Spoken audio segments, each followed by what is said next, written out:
ایک ایسا نبی جس نے شیروں کے ساتھ زندگی گزاری تھی، اور جب انہیں آگ میں ڈالا گیا تو آگ نے ان کو معمولی سا بھی نقصان نہیں پہنچایا اور نہ ہی ان کو جلایا۔ آپ کو ہم اس ویڈیو میں ایک ایسا واقعہ بتائیں گے کہ جس کو سن کر انسان تعجب کرتا ہے، کیونکہ حضرت دانیال علیہ السلام کی زندگی اس پر بہت اثر کرتی ہے۔ حضرت دانیال علیہ السلام خدا کے بھیجے ہوئے نبی تھے۔ میلاد سے 2500 سال پہلے 5ویں قرن میں بیت المقدس کے شہر میں پیدا ہوئے۔ حضرت دانیال علیہ السلام اشراف زادوں میں سے تھے۔ دانیال کا مطلب یہ ہے کہ خداوند میرا قاضی ہے۔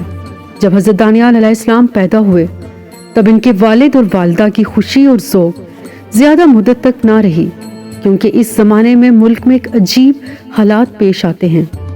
ایک روایت کے مطابق اس زمانے میں مصر کے بادشاہ نے یہودا کے بادشاہ کے ساتھ جنگ کا اعلان کیا تھا، اور چونکہ حضرت دانیال علیہ السلام اشراف زادوں میں سے تھے اور ان کی جان کو خطرہ لاحق تھا، جس کی بنا پر ان کے والدین انہیں جنگل میں لے جا کر رہا کر دیتے ہیں۔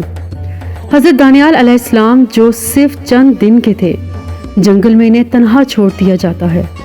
حضرت دانیال علیہ السلام شیروں سے بھرے ہوئے جنگل میں خدا کی امان میں چھوڑ دیے جاتے ہیں، اور وہ چیز جس کا انتظار تھا وہ پیش آتی ہے۔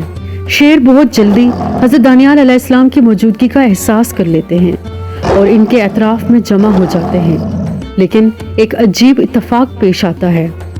وحشی شیر نومولود کو کوئی نقصان نہیں پہنچاتے اور بغیر نقصان پہنچائے صرف اسے زبان لگاتے ہیں اور ان کی حفاظت کرتے ہیں۔ حضرت دانیال علیہ السلام اس جنگل میں عرصہ رہے، کسی کو دقیق معلوم نہیں ہے، لیکن ایک مدت کے بعد ایک چوپان کو حضرت دانیال علیہ السلام ملتے ہیں، اور وہ چوپان انہیں اپنی اولاد کے طور پر قبول کر لیتا ہے اور ان کی پرورش کرتا ہے۔ جب حضرت دانیال علیہ السلام بڑے ہو جاتے ہیں اور سخت سفر ان کے انتظار میں ہوتا ہے، آپ سب بخت نصر جو کہ بابل کا بادشاہ تھا، اس کو تو جانتے ہیں، طاقتور ترین حاکموں میں سے تھا کہ جو آج تک دنیا میں موجود تھے، اور میٹرکس فلم میں بھی اس کا نام بیان کیا گیا ہے۔ حضرت دانیال علیہ السلام جب نومولود تھے تو اسی وقت ہی ان کا سخت سفر شروع ہو جاتا ہے، اور یہاں سے داستان خوبصورت بنتی ہے کہ جب بخت نصر کا قصہ شروع ہوتا ہے، کہا جاتا ہے کہ حضرت دانیال علیہ السلام نے 14 سال تک بیت المقدس میں زندگی گزاری، یہاں تک کہ بابل کا بادشاہ بخت نصر بیت المقدس پر حملہ کرتا ہے اور شہر کو آگ لگا دیتا ہے، اور شہر تقریباً ویران ہو جاتا ہے۔ وہ بوڑھے افراد جو اس حادثے سے بچ جاتے ہیں مصر کی جانب بھاگ جاتے ہیں۔ جوانوں کو قیدی بنا کر بابل لے جایا جاتا ہے۔ حضرت دانیال علیہ السلام بھی ان جوانوں کے ہمراہ ہوتے ہیں کہ جنہیں قیدی بنا کر بابل لایا جاتا ہے۔ حضرت دانیال علیہ السلام کے ساتھ حضرت خضر علیہ السلام بھی قیدی بنتے ہیں۔ بابل کے لوگوں نے ان جوانوں کو تکلیفیں دینا شروع کر دی کہ جنہیں بیت المقدس سے قیدی بنا کر لایا گیا تھا۔ بابل کے لوگ ان جوانوں کی شکایت بابل کے بادشاہ بخت نصر کے پاس لے جا کر کرتے ہیں، اور اسے کہتے ہیں کہ اے بادشاہ، آپ ان لوگوں کو یہاں پر لائے ہیں، ہماری بیویاں ہم پر توجہ نہیں کرتی ہیں، اور ان کا سارا ہوش و حواس ان جوانوں پر ہے، یا ان کو یہاں سے باہر نکالیں یا انہیں قتل کر دیں۔ بخت نصر ان کی بات سننے کے بعد ان سے کہتا ہے کہ جو کچھ کرنا ہے کر لو، اس بات کا مجھ سے کوئی تعلق نہیں۔ بخت نصر اس بات کے بعد تمام جوانوں کو شہر کے میدان میں جمع کرتا ہے۔ جس وقت یہ جوان اپنی آخری سانسیں لے رہے ہوتے ہیں، بخت نصر کہتا ہے کہ رک جاؤ، مجھے وہ 4 جوان چاہیے، ان کو آزاد کرو۔ 4 جوان آزاد ہو جاتے ہیں اور بابل کے لوگ باقیوں کو قتل کر دیتے ہیں۔ ان 4 جوانوں میں ایک حضرت دانیال علیہ السلام تھے اور دوسرے حضرت خضر علیہ السلام تھے۔ بخت نصر ان جوانوں کو اپنے محل میں لے جاتا ہے اور اپنے وزیر کو بلاتا ہے اور اسے حکم دیتا ہے کہ ان جوانوں کو خود اپنے پاس رکھو اور ان کا خیال رکھو، اور انہیں ضروری ٹریننگز دو تاکہ مستقبل میں انہیں محل میں کام پر رکھا جائے، اور وزیر کو حکم دیتا ہے کہ ان 4 جوانوں کو میرے ہی کھانوں میں سے کھلاؤ اور ان کو میری مخصوص شراب پینے کے لیے دینا۔ وزیر ان 4 جوانوں کو اپنے ساتھ لے جاتا ہے اور بادشاہ کے حکم کو پورا کرتا ہے۔ وزیر شخصی طور پر خود ان جوانوں کے کام کی نگرانی کرتا ہے، لیکن حضرت دانیال علیہ السلام اور دوسرے جوان حضرت موسیٰ علیہ السلام کی شریعت کی پیروی کرتے تھے اور ان چیزوں سے پرہیز کرتے تھے جو ان کے مذہب میں جائز نہیں تھی۔ وزیر اس بات کو قبول نہیں کرتا اور ان سے کہتا ہے کہ اگر بادشاہ کے حکم کے مطابق کھانا نہیں کھاؤ گے اور 3 سال بعد بادشاہ آپ کو ضعیف اور کمزور دیکھے گا تو اس کی سزا مجھے بھگتنی پڑے گی۔ حضرت دانیال علیہ السلام وزیر سے کہتے ہیں کہ تم پریشان نہ ہو، ہم لوگ بہت اچھے نظر آئیں گے۔ اور حقیقت میں اسی طرح ہوا کہ جو لوگ حرام کھانا اور پینا کھا رہے تھے وہ لوگ ان نوجوانوں کے مقابلے میں کمزور نظر آ رہے تھے۔ اسی دوران خداوند عالم حضرت دانیال علیہ السلام کو خوابوں کی تعبیر کا علم عطا کرتے ہیں۔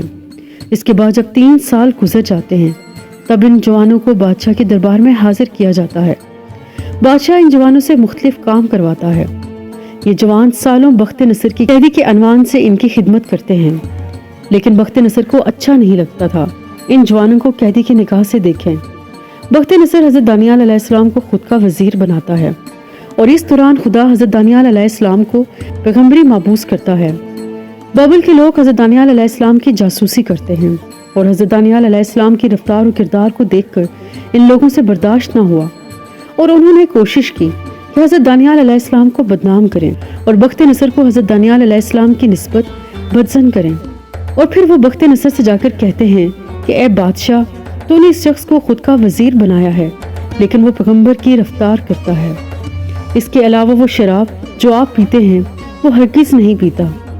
بخت نصر اس بات کو سننے کے بعد فوراً حکم دیتا ہے کہ شراب کو لایا جائے اور حضرت دانیال علیہ السلام کو دی جائے تاکہ وہ ان کو پیے۔ اور وہ چیز کہ جس کا انتظار تھا، حضرت دانیال علیہ السلام شراب نہیں پیتے تھے۔ بابل کے لوگ کامیاب ہو گئے تھے کہ حضرت دانیال علیہ السلام کو تخت تاثیر قرار دیں۔ اس دن کے بعد بادشاہ حکم دیتا ہے کہ حضرت دانیال علیہ السلام کو جنگلے میں ڈال دیا جائے کہ جو شیروں سے بھرا ہوا تھا۔ لیکن عجیب تھا کہ حضرت دانیال علیہ السلام ان شیروں کے ساتھ بہت آرام اور سکون سے تھے، کیونکہ شیروں نے نہ صرف ان کو نقصان نہیں پہنچایا بلکہ ان کے قریب آ گئے تھے اور ان کو چاٹ رہے تھے اور اس طرح رفتار کر رہے تھے جیسے کوئی پرانے دوست سے ملاقات کی ہو۔ حضرت دانیال علیہ السلام اس بات پر مجبور تھے کہ ایک بہت طویل مدت کو شیروں کے ساتھ جنگلے میں گزاریں۔ اس کے بعد ایک انگوٹھی بناتے ہیں کہ جس کے بیچ میں خود کی تصویر اور اس کے دونوں جانب شیروں کی تصویر بناتے ہیں۔ کچھ عرصہ کے بعد بابل کا بادشاہ بخت نصر ایک خواب دیکھتا ہے کہ جس کی وجہ سے وہ پریشان ہو جاتا ہے اور عجیب و غریب کام کو انجام دیتا ہے۔ بخت نصر سب سے چاہتا ہے کہ وہ اسے بتائیں کہ اس کے خواب کی تعبیر کیا ہے، لیکن پھر بخت نصر کو بھی یاد نہیں رہتا کہ اس نے خواب میں کیا دیکھا تھا۔ اس وجہ سے کوئی بھی ان کے خواب کی تعبیر کو بیان نہیں کر سکتا تھا۔ اس بنا پر بخت نصر حکم دیتا ہے کہ حضرت دانیال علیہ السلام کو جنگلے سے نکالا جائے اور حضرت دانیال علیہ السلام سے کہتا ہے کہ تم بتا سکتے ہو کہ میرے خواب کی تعبیر کیا ہے۔ مختصر یہ کہ حضرت دانیال علیہ السلام بخت نصر سے کہتے ہیں کہ تم نے خواب میں ایک مجسمہ دیکھا ہے اور ایک بڑا سا پتھر اس سے ٹکراتا ہے اور وہ مجسمہ ٹوٹ جاتا ہے، یعنی بخت نصر کی بادشاہی کس طرح ختم ہوگی اور بت بھی نابود ہو جائیں گے۔ یہ بات بیان کرنا ضروری ہے کہ آج کل کے محققوں کی نظر میں اس کی تعبیر کی جس میں وہ بڑا پتھر مجسمہ سے ٹکراتا ہے اور بڑے مجسمے کو اس سے نابود کر دیا۔ تورات میں حضرت دانیال علیہ السلام کی تعبیر کے مطابق آخری پیغمبر اور بتوں کے نابود ہونے کی جانب اشارہ ہے، لہٰذا اس نظر سے حضرت دانیال علیہ السلام آخری پیغمبر حضرت محمد صلی اللہ علیہ وسلم کے ظہور کی بشارت دے رہے ہیں۔ جس وقت بخت نصر دیکھتا ہے کہ حضرت دانیال علیہ السلام ان کے خواب کو اور ان کی تعبیر کو بیان کر سکتا ہے تو حضرت دانیال علیہ السلام کو دوبارہ محل میں لے آتے ہیں اور پہلے سے زیادہ محبت آمیز رفتار کرتا ہے۔ لیکن بابل کے لوگ حضرت دانیال علیہ السلام کا پیچھا نہیں چھوڑتے ہیں اور انہوں نے حضرت دانیال علیہ السلام سے نجات پانے کے لیے ہر برے طریقے کو آزمایا۔ اگرچہ اس بار بہت سختیاں برداشت کی لیکن پھر بھی بخت نصر کو راضی کر لیا اور بادشاہ کے حکم کے مطابق ایک بہت بڑا مجسمہ بنایا گیا۔ اور اس کے بعد بادشاہ حضرت دانیال علیہ السلام کو حکم دیتا ہے کہ اس بت کے سامنے سجدہ کرو اور اس کی پرستش کرو، اور ان سے کہتے ہیں کہ اگر اس کام کو انجام نہیں دیا تو تمہیں جلتی ہوئی بھٹی میں پھینک دیں گے۔ حضرت دانیال علیہ السلام بخت نصر کو جواب دیتے ہیں کہ ہم صرف خدا کی بندگی کرتے ہیں اور خدا ہم کو اس آگ میں کہ جس میں تم ڈالو گے بچا لے گا۔ بادشاہ اس بات کو سننے کے بعد بہت غضبناک ہوتا ہے اور حکم دیتا ہے کہ آگ کی بہت بڑی بٹھی بنائی جائے۔ انہوں نے حکم کی پیروی کی اور آگ کو اچھی طرح شعلہ آور کیا اس کے بعد حضرت دانیال علیہ السلام اور ان کے دوستوں کی جانب رخ کرتا ہے اور کہتا ہے کہ جب تم لوگوں نے خود اس کا انتخاب کیا ہے، اس کے بعد حضرت دانیال علیہ السلام کو ان کے 3 ساتھیوں سمیت اس آگ میں پھینک دیتے ہیں اور بخت نصر 4 لوگوں کی آگ میں جلنے کا تماشا دیکھنے کے لیے اپنے تخت کا سہارا لیتا ہے۔ لیکن بخت نصر اس وقت آگ میں ایک عجیب چیز کو دیکھتا ہے۔ جب غور سے دیکھتا ہے کہ آگ میں 4 لوگوں کے بجائے 5 لوگ موجود ہیں اور 5واں شخص ظاہری شکل و صورت کے لحاظ سے ان چاروں سے مختلف ہے۔ کچھ لمحے گزرتے ہیں لیکن نظر نہیں آ رہا کہ حضرت دانیال علیہ السلام اور ان کے ساتھی جل رہے ہوں۔ بادشاہ اپنے سپاہیوں کو حکم دیتا ہے کہ ان لوگوں کو آگ سے باہر نکالا جائے۔ حضرت دانیال علیہ السلام اور ان کے 3 ساتھی آگ سے اس طرح باہر آتے ہیں جیسے آگ میں تھے ہی نہیں۔ بخت نصر پوچھتا ہے کہ میں نے تم 4 لوگوں کو آگ میں ڈالا تھا، لیکن آگ میں 5 لوگ موجود تھے، وہ 5واں شخص کون تھا؟ حضرت دانیال علیہ السلام کہتے ہیں کہ وہ شخص جو ہمارے ساتھ تھا فرشتہ تھا۔ بخت نصر ان حالات کو دیکھ کر اعلان کرتا ہے کہ کسی کو بھی حضرت دانیال علیہ السلام کے بارے میں برا کہنے کا حق نہیں ہے اور حضرت دانیال علیہ السلام آخری عمر تک ان کے ساتھ رہیں گے۔ اس واقعہ کو سالوں گزر جاتے ہیں اور بخت نصر بابل میں اس دنیا سے چلا جاتا ہے۔ اور جب حضرت دانیال علیہ السلام کی وفات کا زمانہ قریب آ گیا تو خداوند متعال نے حکم دیا، نور و حکمت خداوندی کو اپنے فرزند کو سپرد کر دو اور اس کو اپنا خلیفہ بنا دو۔ چنانچہ انہوں نے تعمیل ارشاد باری تعالیٰ کر دی۔ اس کے بعد حضرت دانیال علیہ السلام کا بھی انتقال ہو گیا اور وہ وہیں بابل میں بے مقام سوز دفن ہوئے۔ آخر میں ویڈیو کو لائک، شیئر اور سبسکرائب کرنا مت بھولیے گا۔